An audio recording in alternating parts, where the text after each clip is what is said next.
بسم اللہ الرحمن الرحیم. ایک نئے پروگرام کے ساتھ آپ کی خدمت میں حاضر ہیں. گیلانی صاحب, آپ سے ڈسکشن شروع کرنے سے پہلے مجھے 1 منٹ کی صرف اجازت دے دیں. میں ایک بڑی ضروری بات کرنا چاہتا ہوں. آپ شرمندہ کر رہے ہیں. وہ بات یہ ہے سر کہ آج آپ ایک جگہ پہ گئے جہاں پہ آپ کو آپ کے مرشد کی باتیں سننے کا موقع ملا. مرشد کہتے مجھے ہنسی آ جاتی ہے. مجھے سن لینا بات.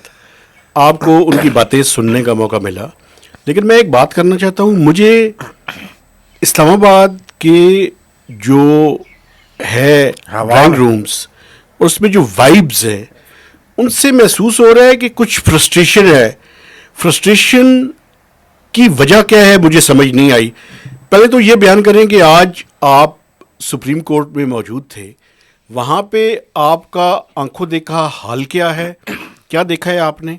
اور دوسرا, کیا آپ کو بھی سسٹم کے اندر سے کوئی فرسٹریشن کی اسمیل آ رہی ہے یا یہ صرف میرا گمان ہے؟ بہت شکریہ جناب. ایک تو آج عمران خان کی وہ نیب والی پیشی تھی, ایکچولی جو نیب کی امینڈمنٹس کو چیلنج کیا انہوں نے, تو ویڈیو لنک پہ وہ حاضر ہوئے تھے دوبارہ. تو آج کس طرح کی شرٹ پہنی آج ہوئی تھی؟ ڈارک بلو کلر کی شرٹ تھی. اس دن لائٹ بلو تھا, اسکائی بلو تھا, آج نیوی بلو تھا. تو فوج سے ابھی بھی ان کا ہے کچھ نہ کچھ. نیوی بلو سے مجھے یاد آیا. تو خیر, یہ سب سے مزے کی بات یہ ہوئی کہ آتے ہی جو کے پی خیبر پختونخوا کے جو ایڈوکیٹ جنرل ہیں وہ روسٹرم پہ آئے, تو انہوں نے مختوم علی خان کے دلائل شروع ہونے سے پہلے انہوں نے یہ کہا کہ جناب یہ پبلک انٹرسٹ کا میٹر ہے, آپ پہلے بھی لائیو سٹریمنگ کرتے رہے ہیں, تو اس کیس کی بھی آپ کریں, کیوں نہیں کر رہے؟ اس کیس کی بھی پہلی سماعتیں آپ کرتے رہے ہیں, جس پہ ادر من اللہ جو جسٹس ہیں سپریم کورٹ کے, اور انہوں نے کہا جی ہاں جی یہ پبلک انٹرسٹ کا ایشو ہے, کیوں نہیں اس پہ ہونی چاہیے. اس بات پہ پھر آپس میں ان کی کوئی ججز کی مشاورت کا وقت آ گیا. انہوں نے کہا جی کہ ٹھیک ہے ہم اس پہ نا ڈسکشن کر کے آتے ہیں آدھے گھنٹے بعد. تو وہ آدھے گھنٹے کی بجائے تقریباً 50 منٹ لے لیے انہوں نے, اور آ کے انہوں نے کہا جی کہ 4-1 کی, چونکہ 5 رکنی بینچ تھا تو 4-1 کی نسبت سے اکیلے رہ گئے, تو باقی 4 نے کافی بحث مباحثہ. ظاہر 50 منٹ لگے ہیں تو کچھ تو بات چیت ہوئی ہوگی نا. ٹھیک ہے. تو انہوں نے کہا جی کہ یہ نہیں اجازت دی جا سکتی. تو بہرحال ایک تو یہ چیز ہوئی. ویسے ایک بات مجھے بتائیں, مجھے یہ کہنے دیں, کیا ججز کو بھی عمران خان سے خطرہ ہے؟ کیوں نہیں اجازت دی؟ دیکھیں یہ کیس ہے نا, ججز کو نہیں خطرہ. وہ ظاہر ہے یہ پھر بات ایک اور طرف چلی جاتی ہے.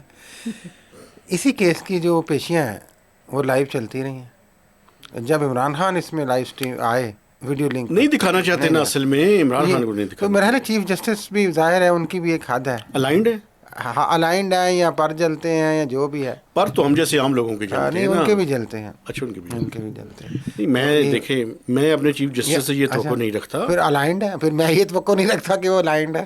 اب یہ دیکھیں نا, کیا بہتر ہے نا, وہ الزام بہتر ہے کہ یہ الزام بہتر ہے, سوچ لیں. دیکھ لیں, الزام نہیں لگا رہے ہم تو. دیکھیں ایک بات ہے جس کو ہائی لائٹ کرنا چاہتے ہیں, یہ کہ مختصراً, اور اگر ہم ہائی لائٹ نہیں کریں گے تو ہم اپنا کام ٹھیک نہیں کر رہے. مختصراً یہ کہ بالآخر ہیئرنگ کے آخر میں چیف جسٹس پاکستان کا اور عمران خان کا مکالمہ بھی ہو گیا. اچھا, آپس میں بھی مکالمہ ہوا. انہوں نے اس دفعہ اچھا, آپ کا جو چینل مکالمہ ہے اسی طرح کا مکالمہ ان کا آپس میں ہوا. اچھا, کیا کہا جی؟ اس میں بھی کوشش انہوں نے کی کہ وہ نہ بولنے دیں عمران خان نے. ایک سائڈ یہاں پہ بھی جس طرح آپ کا الزام ہے نہیں بولنے دیتی. خیر انہوں نے کہا جی کہ عمران خان صاحب سے بھی پوچھتے ہیں. تو عمران خان صاحب آپ بتائیے کہ آپ کے کونسل ہیں خواجہ حارث اس کیس میں, تو کیا آپ کونسل کے ذریعے ہی بولنا چاہیں گے کہ آپ کو خود کچھ کہنا پسند فرمائیں گے؟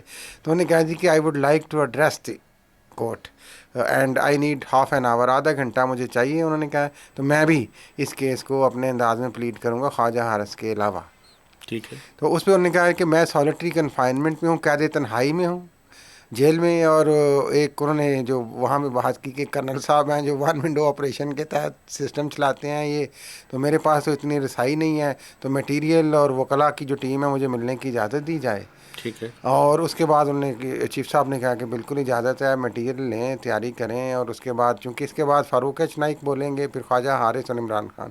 تو لیکن اس کی سماعت ابھی اگلے ہفتے تک کوئی تاریخ اس کی آئے گی. جاتے جاتے عمران خان نے پھر وہی کوشش کی جو ان کا ایک سیاسی انداز ہے. انہوں نے چیف صاحب کو کہا کہ میری آپ سے ایک اور بھی گزارش ہے چیف جسٹس صاحب جی کہ ہماری 2 پٹیشنز ہیں پارٹی کے متعلق جو آپ کے پاس زیر التوا ہے.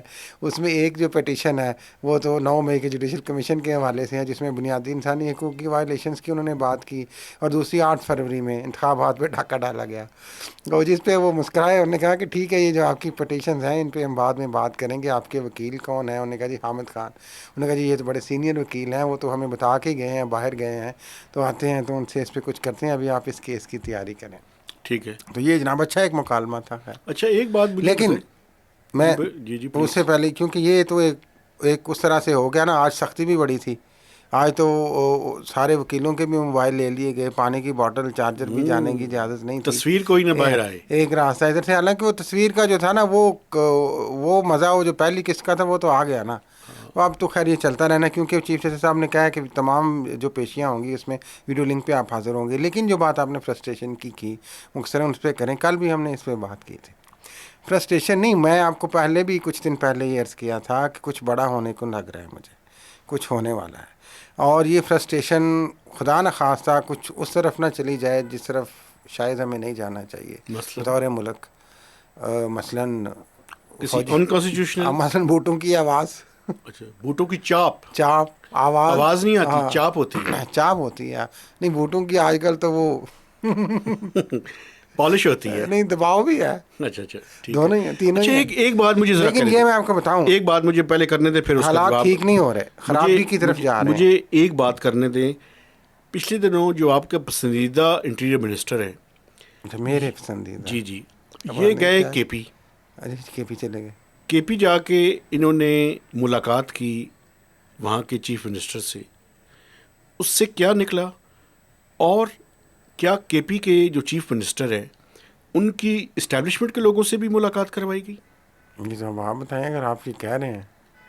آپ اپنی اطلاع بتائیں, پھر میں بتاتا ہوں. میرے پاس تو کوئی ایسی اطلاع نہیں, لیکن یہ ہے کہ ایک شائبہ ہے کہ ظاہر ہے چونکہ علی امین گنڈا پور ایک برج کے طور پہ کچھ کوشش کر سکتے ہیں کمیونیکیشن, یا وہ ایک گیپ ہے اس کو فل کرنا. آئی ڈونٹ تھنک سو کہ وہ یہ کام کر سکتے ہیں. محسن نقوی صاحب یہ کام کر رہے ہیں. محسن نقوی صاحب بٹ بدریہ پھر انہیں کے کہہ رہے ہیں نا گنڈا پور. محسن نقوی صاحب دیکھیں نا, ایک تو اس ٹائم بڑا امپورٹنٹ ہے, چونکہ کے پی میں ایک پروونشل گورنمنٹ ہے ان کی, تو ان کے ساتھ انگیج کرنے کا جو کام ہے وہ آپ یہ دیکھیں کہ برج کا کام جو ہے وہ محسن نقوی صاحب کر رہے ہیں. اب اس میں سے نکلتا کیا ہے یہ تھوڑا سا وقت بتائے گا. دیکھیں میں یہ جو فرسٹریشن کی آپ نے بات کی, یہ چیزیں اس کی طرف بھی لنکیجز ہیں اس کے, اس لیے میں نے یہ سوال اٹھایا. اس کی 2 وجہ ہیں. دیکھیں ایک بات جو ہے وہ شاید میں سمجھتا ہوں کہ اس طریقے سے پبلک میں ڈسکشن نہیں ہو رہی اس پہ, نہ ہی میڈیا میں ہو رہی ہے. میں بھی جو ہمارے سیکورٹی کے ادارے ہیں, انٹیلیجنس ایجنسیز ہیں, وہ شاید اس کو اپنے طور پہ انالائز کر رہے ہیں. وہ یہ ہے جس کی بار بار ہم نے تو ضرور نشاندہی کی ہے اپنے اس پروگرام میں, کہ ابو 90% پی ٹی آئی کا کلیم ہے, اور جو کہ نظر آتا ہے کہ کے پی میں ان کے پی کے عوام کی جو حمایت انہیں حاصل ہے. یہ ایک بہت بڑا فیکٹر ہے. دوسرا فیکٹر سیکیورٹی کا ہے جس کی ہم بار بار بات کرتے ہیں, جس کا محسن نقوی جس میں دلچسپی یقیناً رکھتے ہیں, چائنیز انویسٹمنٹ. جی تو وہاں پہ یہ کے پی میں سارے واقعات آپ کو پتہ ہے, یہ جو بادشاہ ڈیم اور دوسری سارے, اور یہ داسو, اور تو یہ ایک سیکیورٹی بھی کنسرن ہے. تو لامحالہ فیڈرل گورنمنٹ کو یا محسن نقوی کو یا ان کے بڑوں کو ادھر سے تھوڑا بہت ایک سپیس چاہیے, کوآرڈینیشن ضروری ہے اس حوالے سے. اچھا یہ جو آپ بڑی تبدیلی کی بات کر رہے ہیں نا, مجھے اتنی جلدی اس کی توقع نہیں ہے. میں بڑی ذرا سن لیں اس کے بعد آپ کی. آئی ایم ایف کا پروگرام ہونا ہے, لینا ہے ہم نے. آئی ایم ایف کا جو پروگرام ہے یہ 2 حصوں میں ہوگا. تھوڑا سا اکنامک ٹچ میں دے کے پروگرام کا اختتام کرتے ہیں. وہ ٹچ یہ ہوگا کہ آپ کو پتہ ہے کہ ہماری ریکویسٹ 2 ہیں. ایک ریکویسٹ یہ ہے کہ ایکسٹینڈڈ فنڈ فیسلٹی کے تحت ہمیں پیسے دیے جائے $6 بلین, اور دوسرا یہ ہے کہ اس کے اوپر آگمنٹیشن کی جائے through climate finance. I M F ان دونوں کو علیحدہ ڈیل کرے گا. یہ میں آپ کو سٹوری دے رہا ہوں. اچھا یہ سٹوری ہے, کٹھا پیکج نہیں بنایا, کٹھا نہیں ہوگا. ہوگا یہ کہ پہلے ای ایف ایف اپروو ہوگا. ای ایف ایف کے اپروول کے بعد آگمنٹیشن کی جو پاکستان کی درخواست ہے اس کے بارے میں غور و خوض ہوگا. تو اس کا مطلب یہ ہے کہ جولائی میں یا اگست میں پہلا IMF کا پروگرام ہونے متوقع ہے، وہ بھی اگر ہم نے بجٹ IMF کی مرضی کے مطابق بنایا اور ان کو قبول ہوا تو ان کا بورڈ جو ہے وہ اس کے بارے میں بات چیت کا آغاز کرے گا.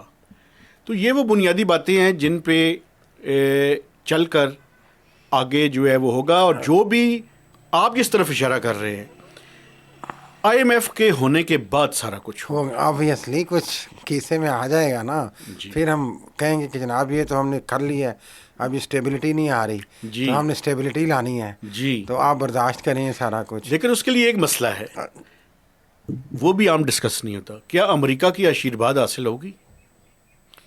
کیا چائنا کی آشیرواد حاصل ہوگی؟ کیا IMF کی آشیرواد حاصل ہوگی؟ کیا یورپین یونین کی آشیرواد حاصل ہوگی؟ ہو بھی سکتی ہے. کیا اس کے لیے پھر کیا پرویز مشرف کے ماشاء اللہ کو امریکہ کی آشیرواد نہیں حاصل تھی؟ میری بات سنیں، شروع میں پرابلم ہوئی تھی. آپ کو یاد ہوگا، میں صرف یاد دہانی کے لیے، آپ بہت اچھے ماشاء اللہ رپورٹر ہیں، سن لیں میری بات سن لیں. آپ کو یاد ہے بل کلنٹن ساؤتھ ایشیا کے وزٹ پہ آئے تھے اور انہوں نے انڈیا کے بعد پاکستان کا جو 3 یا 4 یا 5 گھنٹے میرے خیال میں اسٹے کیا تھا اور بڑے واضح میسیجز دے کے واپس چلے گئے تھے. اس کے بعد 9/11 ہوا تھا حضور، جس کے بعد پاکستان کی ضرورت پڑی اور مشرف صاحب امریکہ کے پاس جا کے وہ ود اس آر اگینسٹ اس والی بات پہ انہوں نے کہا کہ وی آر ود اس جناب، ہم سے آر یو ود اس اور ناٹ. یس، تو یو آر ود اس اور اگینسٹ اس. تو بنیادی مجھے یہ بتائیں کہ اس ٹائم پھر اس کا مطلب ایک اور ہے، کیا امریکہ کچھ اور بڑا کرے گا اس ریجن کے اندر؟ آپ مجھے کہہ رہے ہیں کہ لوگوں کو کہہ رہے ہیں کہ شبر زادی کا انٹرویو دوبارہ سنیں، نیو ورلڈ آرڈر. یہ بڑی امپورٹنٹ باتیں ہیں، لیکن یہ وہ باتیں ہیں جو عام میڈیا کے اوپر ڈسکس نہیں ہو رہی. یہ تو ایک آپ نے یہ پہلو بیان کیا، بالکل آخری پہلو انٹرنل بھی بیان کر لیں کہ جو جس طریقے سے PTI پہ سختی دوبارہ سے ہو رہی ہے اور وہ آغاز ہو چکا ہے اس کا، اس کا مطلب تو یہی ہے کہ حالات کی ابھی بہتری نظر نہیں آ رہی. ہم تو سمجھ رہے تھے کہ شاید ریکنسیلیشن FIA نے ان کی جو شیخ مجیب الرحمان والی ویڈیو ٹویٹ تھی اس پہ انکوائری کا آغاز کر دیا ہے. فارمیشن کمانڈرز کی کانفرنس میں کہا گیا ہے کہ ڈیجیٹل ٹیررزم ہم نہیں ہونے دیں گے. یہ بڑی امپورٹنٹ بات میں آخری کرنا چاہتا ہوں، بیرون ملک سے فنانسڈ ہے. ڈیجیٹل ٹیررزم سے مراد کیا ہے؟ PTI کا سوشل میڈیا ونگ. نہیں دیکھیں نا، وہ جو برطانیہ میں کہ امریکہ میں بیٹھے ہوئے ہیں یوٹیوبر، کیا نام ہے ان کا، وہ جو بڑی باتیں آرمی کے حوالے سے بھی کرتے ہیں. دیکھیں ایک بات میں آپ کو بتاؤں، راجا، ہاں بالکل انہیں کی بات میں کر رہا ہوں. تو دیکھیں بنیادی طور پہ وہ غصہ ایک طرف نہ نکال لیں، کوئی تھوڑا سا حکومتوں کو بھی کہیں کہ اپنی انفارمیشن کے سپریڈ کرنے کا سسٹم تھوڑا سا پرو ایکٹیو ہوں، اپنی بات جو ہے وہ دوسروں تک پہنچائیں. میرے خیال میں کسی ایک میڈیم کو بلیم کر دینا بڑا آسان ہے. دوسری بات یہ ہے کہ باقی ٹیررزم سارے رک گئے ہیں، اب آپ ڈیجیٹل ٹیررزم کو بھی روکنا چاہتے ہیں. سو بیسیکلی تو یہ ایک سیریسلی بہت سارے یہ بھی امپریشن ہے کہ پولیٹیکل وکٹمائزیشن کا ایک طریقہ ہے. لیکن یہ جس طرف ہم جا رہے ہیں جو نظر آ رہا ہے مجھے، یہ کوئی بہتر حل لگ نہیں رہا. میرا خیال ہے کہ ہم نے کافی کمپریہنسولی بات کر لی ہے. ہم جو میسج لوگوں تک پہنچانا چاہتے ہیں کہ everything is not good, سب کچھ ہرا بھرا نہیں ہے، بہت سے ایریاز ہیں، بہت سارے ایشوز ہیں جن پہ مزید بھی بات چیت ہم جاری اور یہ وہ ملک ہے جہاں پہ کبھی بھی کسی بھی وقت کچھ بھی ہو سکتا ہے. ایک اور بھی بات میں بتاؤں، دیر از نو ڈل مومنٹ ان جرنلزم، اور کم از کم پاکستانی جرنلزم میں تو ڈل مومنٹ ہے ہی کوئی نہیں. بٹ ہم تو پھر بھی ایسے پاکستانی ہم دعا کرتے ہیں کہ ہمارے ملک کے ساتھ اچھا ہو، اور یہ جو کشیدگی ہے، سیاسی ہے، معاشی ہے، سماجی ہے، یہ ساری ایک سسٹم ٹھیک کرنے سے ہی ہونی ہے. اس کو ٹھیک کریں اور اناؤں سے نکل آئیں. ایک آخری بات، اس ملک میں ایک آئین ہے 1973 کا کانسٹیٹیوشن. آئین نہیں ہے، میں کل بھی تمہیں کہا کہ کوئی آئین شائن نہیں ہے، وہ ہے اتنے پیا ہوا ہے، بس ٹھیک ہے. اس پہ عمل کرنے کی ضرورت ہے. کوئی محسوس ہی نہیں کرنا چاہتا. ہم نے بدقسمتی سے کسی وقت ہم کہتے تھے عدالت نظریہ ضرورت، ہم نے آئین کو نظریہ ضرورت بنا لیا. یہ افسوسناک ہے. میرے خیال میں اسی کے ساتھ اجازت چاہتے ہیں جی. آپ سے گزارش ہے کہ میرے چینل کو سبسکرائب کریں، اس کی شیئرنگ کریں اور اس پہ کمنٹس دیجیے.